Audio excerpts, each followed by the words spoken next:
Kale linnya lyange Ssonko Muhammad, tuli mu bitundu by'e Makindye. Ensonga ze wakoleddeko oba ze tujja tutambuza emboozi y'omwana Ssemakula yakabasanyizibwa mu myaka emito ddala. Ono mulenzi n'agamba be yali nabo baali bakyala abakulu mu myaka, era ono tebamuleka kyekimu, bamuwereba ekirwadde ekimukaluubiridde ekimuluma. Tuliko ne ssentebe w'ekyalo eky'Namuwongo eba zooni B, Namuwongo zooni B eno mu Bukasa mu division ey'e Makindye. Twagala tunyumyeko ne ssentebe tubuulire. Ssentebe osibye otya ssebo? Yatulisewo sibye tesebo. Obulamu buli butya? Obulamu ndi mulwaddeemu siri bulungi essebo. Abatuuze olina bayitirivu eno? Abatuuze bo bangi abasinga mu bitundu wano, kubeera bitundu nga bw'obiraba bya ntobazi. Abatuuze mwe bali bangi. Gye bayita ghetto eno gye bayita batya?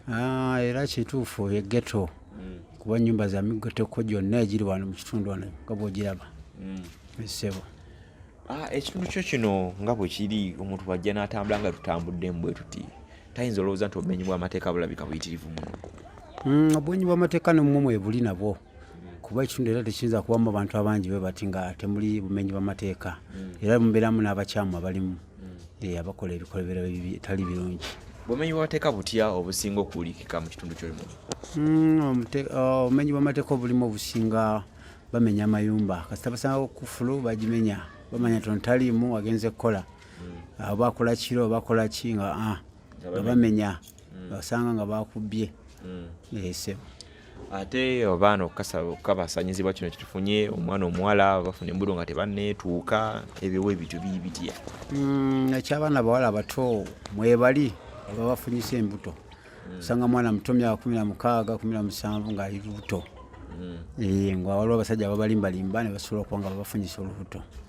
abo mwebali. Nga bino bivudde ku ki? Tebasoma? Kivudde abamu ebyenfuna entono, families nga bw'oziraba, abamu nga enfuna ntono waka, kyovala nti abamu bavaawo ne bagenda nga mu bitundu ebirala eyo ne beetunda, kyoba owulira mu bali mu street eyo beetunda, abo mwebali. Ate muno muti muli mu street abaana mwe beeyiza bamalaaya bwe batyo? Newange muno badde sinabbala bamuko, mpozi bagenda Kabalagala. Bava eno ne balumba e Kabalagala. Kabalagala eyo gye bakolera eyo ebintu ebyo. Yesebo. Ate waliwo okuba nti famire taata yefuulidde omwana we n'amukola bw'atyo, omwana afuna olubuto oba bamukabasanyiza bafamire bennyini. Wano mu kitundu kyange badde sinnakifunako ekyo, badde sinnakufunako akituukako ku ekyo. Ku nsonga y'omwana ono Ssemakula ow'olugave, ye yakabasanyizibwa era muno mu kitundu kyo, naye ng'ate ekyenjawulo oba ekyewuunyisa ekiriwo nti bakazi be bakabasanya omwana omuto. Ekintu kino kiraba otya? Ekintu ekyo badde sinnakiwuliriza, era ekintu kyonna kirabye gye ku NBS we nakifunidde, kubanga yabadde akyogerako abadde wa mu zooni endala wa mu Kasanvu, ate ng'omukyala mumanyi. Kati kyanyambye ku makya leero ne mulaba ng'ayitawo ne mugana nakulabye ku NBS olina byoyogerako naye biri bitya, nagamba kiri mu kitundu kyo, nagamba mu kitundu kyange buyiye mu kitundu kyo omukyala bw'ati ali manga eyo mu ghetto wansi mu kiyumba eky'ebibaati, mukyala mweru oyinza okuba mumanyi, ngamba we mumanyi, nje bali takingambangako, era kwe kujja kuwuliriza nga ndaba nga omwana muto nnyo. Ate bagenze okumuŋŋambako mbu ye Edward, ate taata we ye Edward, ate Edward mumanyi, Ssemakula Edward. Mwana muto yajja mu kitundu muno nga mwana muto. Ssemakula Edward taata wo n'omwana? Taata w'omwana oyo bamuyita Ssemakula Edward. Yajja nga mwana muto wa myaka nga 16. Era yali okuba mabulooka waggulu awo, nange namukozesaako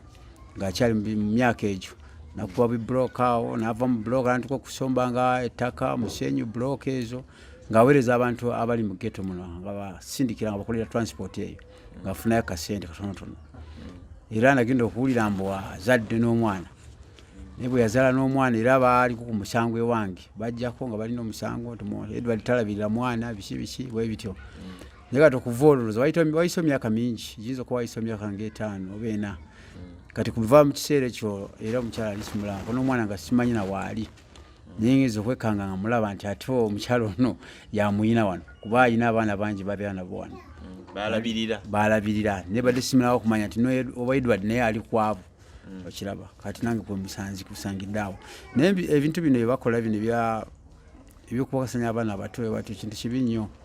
kuba ne taata naye abadde musajja mutamiivu taata w'omwana abadde anywa nnyo omwenge ng'atamira nnyo n'okulwana n'alwana okiraba ng'ali awo mbeera ze kwasa afunayo akasente ng'addamu omwenge ng'anywa kyo kituufu badde anywa omwenge nga si muntu mulungi era ne mu nnyumba gye yalimu era bamugobamu nga tasasula naye kati kuseera kino era amulaba bulabi naye nga simanyi na waasula naye kye bakoze omwana kintu kibi nnyo era nkivumirira ddala kintu kibi kuba kati nga bw'owuliramu ebisyaga biyitiridde obungi kati mu nsi zonna omuwulira mu ensi endala era nizo zitongooza naye mu Uganda baaganye ozitongooza ne bagamba ati nedda akikwata gwe bakikwatako yenna aba agenda life imprisonment negamba ekyo kirungi nnyo era tube bannayuganda bakisiimye nnyo ekintu ekikola nga bakitaddeko ekibonerezo nga kyamaanyi naye nga ffenna tukivumirira tekyabadde kirungi nnyo kuba mwana muto nnyo bali bikoze abantu abakulu naye nga si mwana muto ng'oyo kuba mwana muto embeera etanaba na kufuna life ye mu maaso okulaba nti asoma asobole okulaba nti embeera ze mu maaso anaaba bulungi kati bagala muttira future ye musaawa ze ate ng'ekyewuunyisa mwana mulenzi ababikola bakazi kati awo ne binsobera ddala kabisa ate abakyala ate okukola omwana omuto okiraba kiba kibi nnyo kuba mwana mulenzi kuba nali sikiwulirangako kuba nali sikiwulirangako mu maaso gange naye kati era ngeze kiwulira kati mbw ate abakyala abakulu ate bakikola mu baana abato abalenzi kitali kirungi omukyala ono muyinza muyambako mutya mmwe nga erosi kuba tulaba bwabeerabeerambi baati embeera si ya mulembe ayina abaana abatali babe embeera nga bwogerayo ebyokulya n'ebirala nga mmwe erosi oba olina bwetumanyiko muno tuyinza otutuukirira tulaba nga bayinza omuyambako kweli embeera yo si nnungi era kuva lwe yajjaawo era yazimba kayumba ako nga bwokalaba kayumba kabibaati najja nayiyayiya mpolampola paka n'akazimba nakola kinasobola kubamu n'abaana baawe naye era ogenda okulaba nga mulimu abamu ate abaana batasulana mu nnyumba nga basula bweru mu corridors naye at least ye yagezaako nakola ki nasobola okuzimba akayumba k'ekibaati ekyo nasobola okubeeramu n'abaana be naye nga abadde nkubiriza kale nga ba MP mayors okulaba nti bwe nabo balabye amawulire gano at least basobole okujja bayambe ku bantu baffe abali wano wansi ku ghetto kuba n'abantu abali wano wansi nabo baana bali bubi ate omukyala ye yatwala omutima omulungi okulaba nga ayamba abaana abataliiko abazadde baabwe abataliiko abalabirira yavaayo nga ye naye nkiraba nga kirungi nnyo naye ate basobole okumuyamba naye asobole okuyaba ng'ayongera kuyamba abaana basobole okuba mu mbeera nnungi n'okusoma balabe nga basobola okusoma babaawo nga tinga gavumenti sponsorship yonna basobole okubawa sponsorship basobole okuba nga basoma beeyongereko mu maaso wano muzeni wo tetulinawo essomero lya gavumenti yonna liri kumpi wano essomero lya gavumenti wano tulina ndoza lya primary liri Bukasa ate walako okusingako wano ngayo mu nkomera awasembayo Bukasa kumpi ne Kansanga mu parish endala naye ngeri mu Bukasa ya KCCA naye ate kati omwana oyo okuva wano n'okutamba okutuuka eriya atunza okutwala obudde nga 2 hours oba 3 hours okutuukayo waba atambuza bigere obakowalako nnyo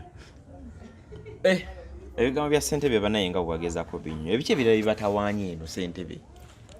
eno ebitutawanya bintu bingi nnyo ebitutawanya wano okusookera ddala twalina flood z'amazzi amazzi gano agava mu tawuni mu kibuga munakivo kyano omwalo omunene ogwo nga gufuladi nga guzze eno amazzi eno mu batuuze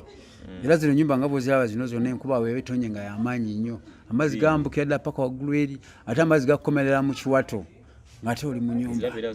ebintu byonna nesobola kuba nga ebyonoona kati abeesobolasobolako bagezaako ne bazimba obuyumba bwe ne bongerako waggulu naye kati omukyalo ono kati ye yazimba yabibaati kati bibaati alina bajjongerako waggulu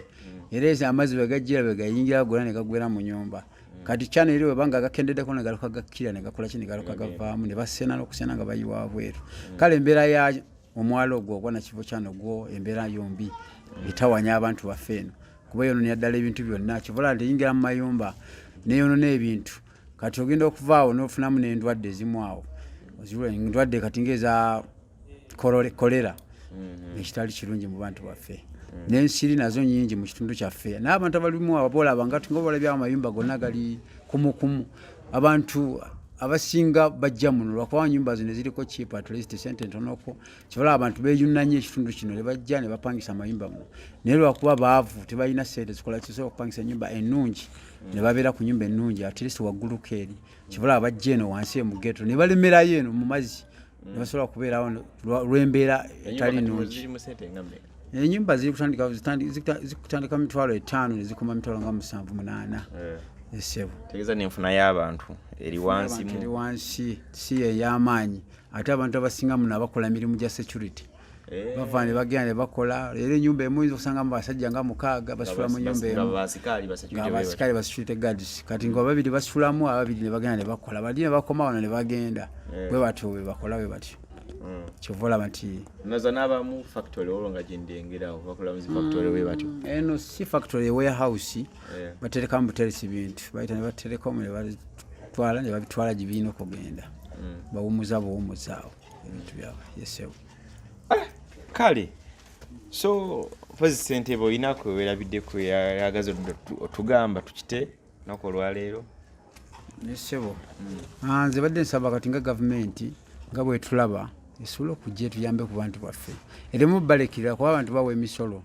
basasula bawa emisolo bannayuganda bonna bali eno bave mu kuyamba abantu abalala abaliko obulungi ate si bajjeeko bakyale mu kitundu kyaffe bajje balabe ekitundu nga bwe kiri abantu bababulireko obuzibu bwe balina kuba abantu b'enamanga balina obuzibu bungi nnyo kati bwolaba nga nnyumba zino nga bwoziraba zino bagenda ne bazijjako property rates gavumenti naye kati webajjako property rates nabo tibalina ssente bazimba nabo kubeeramu nasobola okuba nga babeeramu naye ate babasaba ne ssente ez'amayumba ge bazimba agaliko bizinesi